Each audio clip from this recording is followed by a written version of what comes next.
ഈ ക്ലാസ്സിൽ നമ്മൾ may neer ഭരി ദുഃഖി ബദ്ലിയുടെ line to line ആയിട്ടുള്ള റിട്ടേൺ എക്സ്പ്ലനേഷനാണ് പരിചയപ്പെടാൻ പോകുന്നത്. അപ്പോൾ നമുക്ക് സ്റ്റാർട്ട് ചെയ്യാം. കവിത എഴുതിയിരിക്കുന്നത് മഹാദേവി വർമ്മയാണ്. മഹാദേവി വർമ്മയുടെ കുറച്ച് ഇൻഫർമേഷൻസ് ആദ്യമേ കൊടുത്തിട്ടുണ്ട്, അതൊന്ന് ചെക്ക് ചെയ്യും. അപ്പോൾ ഇതിലെ 4 വരി തന്നിട്ട് അത് എക്സ്പ്ലെയിൻ ചെയ്യാനോ അതിന് വ്യാഖ്യ പറയാനോ വന്നു കഴിഞ്ഞാൽ എന്താ എഴുതേണ്ടത് എന്നാണ് നമ്മൾ ഇവിടെ വിവരിക്കുന്നത്. യഹ കവിത महादेवी वर्मा की एक प्रसिद्ध कविता है जो संध्या गीत काव्य संग्रह में से ली गई है. इन पंक्तियों में उन्होंने स्त्री के जीवन की तुलना बदली से की या बादल से की है. അപ്പം ഇങ്ങനെ 4 വരി തന്നിട്ട് എക്സ്പ്ലെയിൻ ചെയ്യാൻ പറയുന്ന സമയത്ത് ആദ്യം നിങ്ങൾ കവിയത്രിയെക്കുറിച്ചിട്ടുള്ള ഇൻഫർമേഷൻസ് കുറച്ച് ബ്രീഫായിട്ടുള്ള രീതിയിൽ തന്നെ കൊടുക്കാൻ ശ്രമിക്കൂ. അതിനുശേഷം കവിതയെക്കുറിച്ചിട്ട് പറയൂ.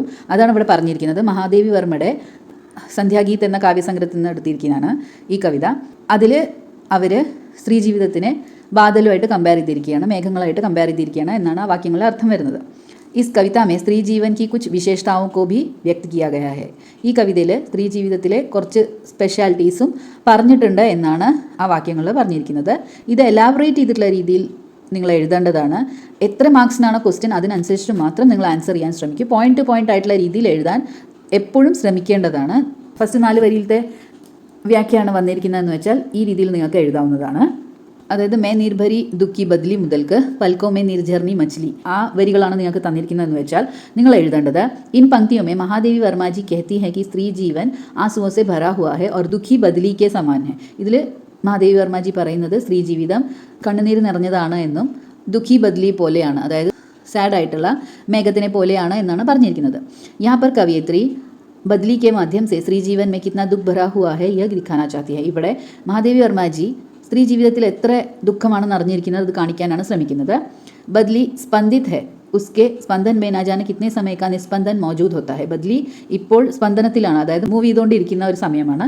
ആ മൂവ്മെൻറ്റിൽ എത്ര കാലത്തെ സ്റ്റില്ലായിട്ടുള്ള നിൽപ്പ് ഉണ്ട് എന്ന് നമുക്കറിയില്ല എന്നാണ് മഹാദേവി വർമാജി ഇതിൽ പറയുന്നത്. ജബ് ബദ്ലി ക്രന്ദൻ കർത്തി ഹെ തോ പാനി കി പ്രതീക്ഷ മേ ദുഃഖി സൻസാർ ഖുഷ് ഹോ ജാതാ ഹെ. അതായത് ഈ പറയുന്ന പോലെ ഉറക്ക കരയുന്ന ആ ഒരു ടൈമിൽ, അതായത് ക്രന്ദൻ എന്ന് വെച്ച് കഴിഞ്ഞാൽ ശബ്ദത്തോട് കൂടിയിട്ടുള്ള കരച്ചിലാണ്. അപ്പോൾ ക്രന്ദൻ ചെയ്യുന്ന സമയത്ത് ബദ്ലി അല്ലെങ്കിൽ മേഘങ്ങൾ സൗണ്ട് ഉണ്ടാക്കുന്ന സമയത്ത് വേൾഡ് പോലും ഇനി മഴ ഉണ്ടാവാൻ പോവാണ്, അപ്പോൾ അതിൻ്റെ ടൈമിലുള്ള ആ ഒരു സൗണ്ടാണ് കേൾക്കുന്നത്. അത് കാരണം കൊണ്ട് തന്നെ അവർ സന്തോഷിക്കുകയാണ് ഈ വേൾഡ് പോലും എന്നാണ് പറഞ്ഞു വന്നിരിക്കുന്നത്. ബദലി കി ആംഖോ മേ ബിജ്ലി ചമക്തി ഹെ മാനോ ദീപക് ജൽ ഉട്ടെ ഹെ. അതായത് ബിജ്ലി ചമക്ന എന്ന് വെച്ച് കഴിഞ്ഞാൽ ഇടി മിന്നുന്നതിനാണ് ഉദ്ദേശിക്കുന്നത്. മിന്നലിനെ വിളക്കുകൾ തെളിയിച്ചു വെച്ചതിനോടാണ് കമ്പയർ ചെയ്തിരിക്കുന്നത്. ഉസ്കി പൽക്കോ കോ നീർജർണി ഉട്ടി ഹെ ഓർ ബാരിഷ് ഹോനെ ലഗ്തി ഹെ. മേഘങ്ങളുടെ കണ്ണുകളിൽ നീർജർണി ഒഴുകുന്നു എന്നാണ് പറഞ്ഞിരിക്കുന്നത്. നദി ഒഴുകാൻ തുടങ്ങുന്നു, മഴ പെയ്യുന്നു എന്നാണ് ഇവിടെ ഉദ്ദേശിക്കുന്നത് ആ വാക്കുകൾ. സ്ത്രീ കോ जीवन में बहुत संदर्भों में खामोश रहना पड़ता है और उसकी खामोशियाँ ही उसका दुख अभिव्यक्त करती हैं. അതായത് ഒരുപാട് സമയങ്ങളിൽ സ്ത്രീക്ക് പല കാരണം കൊണ്ടും സംസാരിക്കാതെ ഒന്നും മിണ്ടാതെ ഒന്നും പ്രതികരിക്കാൻ പറ്റാത്ത ടൈമുകൾ വരാറുണ്ട്. അപ്പോൾ ആ ഒരു ടൈമിൽ ആ സ്ത്രീയുടെ ദുഃഖമാണ് അവിടെ പ്രകടമാകുന്നത് എന്നാണ് ആ വരികളുടെ അർത്ഥം വരുന്നത്. സ്ത്രീ കാ ദുഃഖ വർണ്ണൻ ഇസ് तरह से किया गया है कि वह जब रोती है तो साक्षात रूप से दुखी संसार को भी खुशी मिलती है. അപ്പോൾ സ്ത്രീയുടെ ദുഃഖം ഇവിടെ വർണ്ണിച്ചിരിക്കുന്നത് എങ്ങനെയെന്ന് വെച്ചാൽ സ്ത്രീ കരയുന്ന അല്ലെങ്കിൽ ദുഃഖിക്കുന്ന ആ ഒരു ടൈമിൽ ഈ വേൾഡ് പോലും സന്തോഷിക്കുന്നു എന്നാണ് പറഞ്ഞു വന്നിരിക്കുന്നതിൽ. ഇത് ബാദൽ കരയുന്നതായിട്ടാണ് പറഞ്ഞിരിക്കുന്നത്.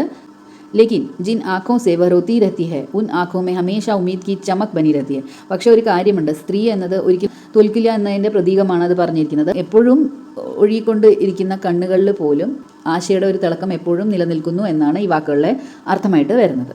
ഓക്കെ, ഇനി അടുത്ത 4 വരി തന്നിട്ട് ആ 4 വരിയുടെ വ്യാഖ്യാണ് ഇത് പറഞ്ഞിരിക്കുന്നത്. മേരാ പഗ് പഗ് സംഗീത് ഭര ശ്വാസോ മേ സ്വപ്ന പരാഗ് ഝര നബ് കെ നവരംഗ് ബുൻത്തെ ദുക്കുൽ ഛായാ മേ മലയ വയാർ പലി. इन पंक्तियों में कवियत्री अभिव्यक्त करती है कि संगीत बदली के हर एक पग में है. അപ്പോൾ ഈ പങ്ക്തികളിൽ കവിയത്രി പറയുന്നത് സംഗീതം ബദലിയുടെ എല്ലാ ചലനങ്ങളിൽ പോലും ഉണ്ട് എന്നാണ്. ബദലി കെ ഛാ ജാനെ പർ ആശാओं से भरे सुगंधित सपने जग जाते हैं. അതായത് ബാദൽ ഉണ്ടാകുന്ന സമയത്ത്, മേഘങ്ങൾ വരുന്ന സമയത്ത് എപ്പോഴും നമ്മളുടെ മനസ്സുകളിൽ ആശകൾ ഉണർന്നു വരുന്നു. അതിൻ്റെ ഒപ്പം തന്നെ സുഗന്ധമുള്ള സ്വപ്നങ്ങൾ പോലും നമ്മുടെ മനസ്സിലുണ്ടാവുന്നു എന്നാണ് ആ വാക്യങ്ങളുടെ അർത്ഥം വരുന്നത്. ബദലി കെ ഛാ ജാനെ പർ ആകാശ് കെ നയ നയ രംഗ് ദിഖ്തേ ഹെ. ബദലി ഉണ്ടാകുന്ന സമയത്ത് മേഘങ്ങൾ നിറഞ്ഞു നിൽക്കുന്ന ആ ഒരു ടൈമിൽ ആകാശത്തിന് പോലും പുതിയ കളേഴ്സ് വരുന്നു എന്നാണ് പറഞ്ഞിരിക്കുന്നത്. ബദലി കെ ഛായാമേ ചലനെ വാലി ഹവ മലയ പർവ്വത് സെ ആനെ വാലി ഹവാ സി സുഹാനി ഓർ സുഗന്ധിത് ഹെ. അതായത് മലയപർവ്വതത്തിൽ നിന്ന് വരുന്ന കാറ്റിനെ പോലെയാണ് ബദലി ഉണ്ടാകുന്ന സമയത്തുള്ള കാറ്റ്. അതായത് എപ്പോഴും സുഗന്ധമുള്ള കാറ്റായിട്ട് ഈ മേഘങ്ങൾ വരുന്ന സമയത്തുള്ള കാറ്റിനെ കമ്പയർ ചെയ്തിരിക്കുകയാണ്. ഓക്കെ, സ്ത്രീ കെ ജീവൻ കി ആശാएं और उसकी अपेक्षाएं इस पंक्तियों में दिखाई देती है. സ്ത്രീയുടെ ജീവിതത്തിലെ ആഗ്രഹങ്ങളാണ് ഇവിടെ ഈ പങ്ക്തികളിൽ പറഞ്ഞിരിക്കുന്നത് എന്നാണ് അതിൻ്റെ അർത്ഥം വരുന്നത്. അടുത്ത 4 വരിയിലെ അർത്ഥം ക്ഷിത്തിജ് ബുക്കുട്ടി മുതൽക്കുള്ള अंकुर बनी निकली വരെയുള്ള ആ 4 വരികളുടെ അർത്ഥമാണ് അടുത്തത്. बदली क्षितिज पर छा जाती है और उस पर जल के कणों का भार के कारण बदली धूल कणों पर बरसती है. അതായത് ബദലി എവിടെയാണ്? ഹൊറിസോണിലാണ് നിറഞ്ഞു നിൽക്കുന്നത്. ബാദൽ ആകാശത്തിൽ നിറഞ്ഞു നിൽക്കുന്ന സമയത്ത് നമുക്ക് ചക്രവാളത്തിൽ നിറയെ മേഘങ്ങൾ നിറഞ്ഞു നിൽക്കുന്നതായിട്ട് കാണാം. അപ്പോൾ അത് ആ മേഘങ്ങൾ എങ്ങനത്തെ മേഘങ്ങളാണെന്ന് വെച്ച് കഴിഞ്ഞാൽ ദുഃഖി ബദലിയാണ് എന്ന് പറഞ്ഞിട്ടുണ്ട്. ജലഗണങ്ങൾ നിറഞ്ഞിരിക്കുന്ന മേഘങ്ങളാണ്. അത് അതിൻ്റെ ഭാരം താങ്ങാൻ പറ്റാതെ ധൂലിൻ്റെ മേലെ, അതായത് പൊടിയുടെ മേലെ പെയ്യുകയാണ് മഴമേഘങ്ങൾ എന്നാണ് പറഞ്ഞിരിക്കുന്നത്. ജിസ്സെ നയ ജീവൻ കി ഉത്പത്തി ഹോത്തി ഹെ. ഇതിൽ പുതിയ ജീവിതം ഉണ്ടാവുന്നു, പുതിയ നാമ്പുകൾ, പുതിയ ചെടികൾ ഉണ്ടാവുന്നു എന്നാണ് പറഞ്ഞിരിക്കുന്നത്. प्रस्तुत पंक्तियों में कवयित्री यह प्रकट करना चाहती है कि स्त्री जीवन के आने पर ही चिंता प्रकट हो जाती है, लेकिन मनुष्य को नवजीवन प्रदान करने की उसकी भूमिका महत्वपूर्ण है. ഈ പങ്ക്തികളിൽ കവയിത്രി പറയുന്നത്, അതായത് പെൺകുട്ടി നമ്മുടെ ജീവിതത്തിലേക്ക് കയറി വരുന്നു എന്ന് പറഞ്ഞു കഴിഞ്ഞാൽ തന്നെ നമുക്കൊരു ചിന്തയാണ്. അതായത് എങ്ങനെ ആ പെൺകുട്ടീനെ വളർത്തും, എങ്ങനെ കല്യാണം കഴിച്ചു കൊടുക്കും, അതായത് പല രീതിയിലുള്ള ചിന്തകളാണ് പെൺകുഞ്ഞ് നമ്മുടെ ജീവിതത്തിലേക്ക് കയറി വരുന്ന സമയത്ത് ഉണ്ടാകുന്നത്.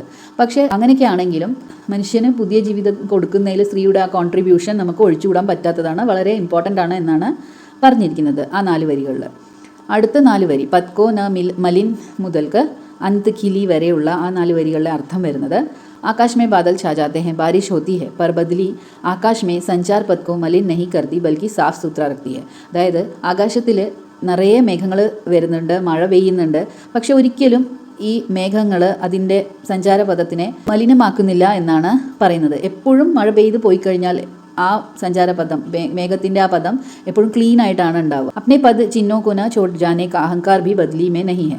ഒരിക്കലും പദചിഹ്നങ്ങൾ അല്ലെങ്കിൽ ഫുട് പ്രിൻറ്റ്സ്, ബദലിയുടെ മേഘത്തിൻ്റെ ഫുട് പ്രിൻറ്റ്സ് ബാക്കി വെച്ചിട്ട് പോകുന്ന ഒരു സ്വഭാവം മേഘങ്ങൾക്കില്ല എന്നാണ് ഇതിൽ പറഞ്ഞിരിക്കുന്നത്. और उसके आने की स्मृति से ही संसार को सुख की सिहरन मिल जाती है. ബദലി വരുന്ന സമയത്ത് സുഖമാണ് വരുന്നത്, മഴയാണ് വരുന്നത്, മഴ പെയ്യാൻ പോകുന്നു എന്ന ഒരു ഇൻഫർമേഷൻ ഉണ്ടാകുന്ന സമയത്ത് നമുക്ക് നല്ലൊരു സുഖമുണ്ടാവുന്നു, മനസ്സ് സന്തോഷിക്കുന്നു എന്നാണ് ഉദ്ദേശിക്കുന്നത് ഇവിടെ. यहाँ पर कवियत्री कहती है कि स्त्री जीवन में आती ज़रूर है लेकिन उसे कोई ज़्यादा महत्व नहीं देता. സ്ത്രീ ജീവിതത്തിലേക്ക് കടന്നു വരുന്ന സമയത്ത് ആരും അവൾക്ക് കൂടുതൽ ഇമ്പോർട്ടൻസ് കൊടുക്കാറില്ല എന്നാണ് കവിയത്രി ഇതിൽ പറയാൻ ആഗ്രഹിക്കുന്നത്. സ്ത്രീക്ക് യാദാനെ പർ ഏക് സുഖദ് സിഹരൻ കാ അനുഭവം ഹോത്താ ഹെ. പക്ഷേ ആ സ്ത്രീയെ, ആ പെൺകുഞ്ഞിനെ നമ്മൾ ഓർക്കുന്ന സമയത്ത് നമുക്ക് ഒരു സുഖമാണ് ഉണ്ടാകുന്നത്. ആ ഒരു ഓർമ്മ പോലും നമ്മളെ നല്ലൊരു സുഖം തരുന്ന ഒരു ഓർമ്മയായിട്ട് മാറുന്നു എന്നാണ് ഉദ്ദേശിക്കുന്നത് അവിടെ. വിസ്തൃത് നബ് മുതൽക്കുള്ള ആജ് ചലി വരെയുള്ള വരികളുടെ അർത്ഥം വ്യാഖ്യ പ്രചണ്ഡ് ആകാശ് കാ കോയി കോന ബി ഉസ്ക അപ്നാ നഹി ഹോത്ത. അതായത് ഇത്രയും വലിയൊരു ആകാശമുണ്ട്, ആ ആകാശത്തിൻ്റെ ഒരു കോർണർ പോലും ബദലിക്ക് സ്വന്തമായിട്ടില്ല എന്നാണ് ഉദ്ദേശിക്കുന്നത്. ബദലി കാ പരിചയ് और ഇതിഹാസ് ഇത്നാ ഹി ഹൈ കി കൽ വ ഉംടി थी और आज वह मिट जा रही है. അതായത് ബാദൽ അല്ലെങ്കിൽ ബദലിയുടെ പരിചയം ഇത്ര മാത്രമാണ്, അല്ലെങ്കിൽ ഹിസ്റ്ററി ഇത്ര മാത്രമാണ്, ഇന്നലെ ഉണ്ടായി, ഇന്ന് അവൾ മിട്ട് എന്ന് വെച്ച് കഴിഞ്ഞാൽ ഇല്ലാതാവാൻ പോകുന്നു എന്നത്.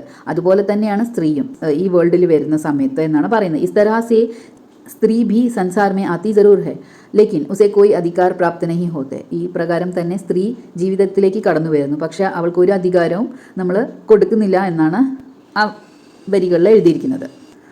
ഉസ്ക പരിചയ ഇത്നാ ഹി ഹെ കി ഉസ്ക ജനം ഹുവാ था और अब मृत्यु हो गई है और उसकी भूमिका कहीं भी दर्ज नहीं की गई है. അതായത് സ്ത്രീയുടെ പരിചയം ഇത്ര മാത്രമാണ്, ഒരു ദിവസം ജനിച്ചിരുന്നു, ഇപ്പോൾ മൃത്യു സംഭവിച്ചിരിക്കുകയാണ്, അവർക്ക് ഒരു റോളും, അവരുടെ ഒരു റോള് പോലും എവിടെയും എഴുതപ്പെട്ടിട്ടില്ല, എവിടെയും അവർക്കൊരു റോളോ ക്യാരക്ടറോ കൊടുക്കപ്പെട്ടിട്ടില്ല എന്നാണ് ഉദ്ദേശിക്കുന്നത്. അതായത് എവിടെയും അവർക്ക്, ആരുടെ ജീവിതത്തിലും അവർക്ക് സ്ഥാനമില്ല എന്നാണ് ഈ ഒരു വരിയിലൂടെ കവിയത്രി പറഞ്ഞ് നിർത്തുന്നത്. അപ്പോൾ നിങ്ങൾക്ക് ഈ പറഞ്ഞിരിക്കുന്ന കാര്യങ്ങളെല്ലാം മനസ്സിലായെന്ന് വിചാരിക്കുന്നു. എന്തെങ്കിലും ഡൗട്ട് ഉണ്ടെങ്കിൽ കമൻറ്റ് ചെയ്യൂ. എൻ്റെ വീഡിയോകൾ ഇഷ്ടപ്പെടുന്നുണ്ടെങ്കിൽ ലൈക്ക് ചെയ്യൂ, ഷെയർ ചെയ്യൂ, സബ്സ്ക്രൈബ് ചെയ്യൂ, എൻ്റെ ചാനലിനെ സപ്പോർട്ട് ചെയ്യൂ. നിങ്ങൾക്ക് എൻ്റെ വീഡിയോകളെ കുറിച്ചിട്ട് എന്തെങ്കിലും സജഷൻസ് ഉണ്ടെങ്കിൽ അതും കമൻറ്റ് ബോക്സിൽ ഇടാൻ മറക്കരുത്. Thank you.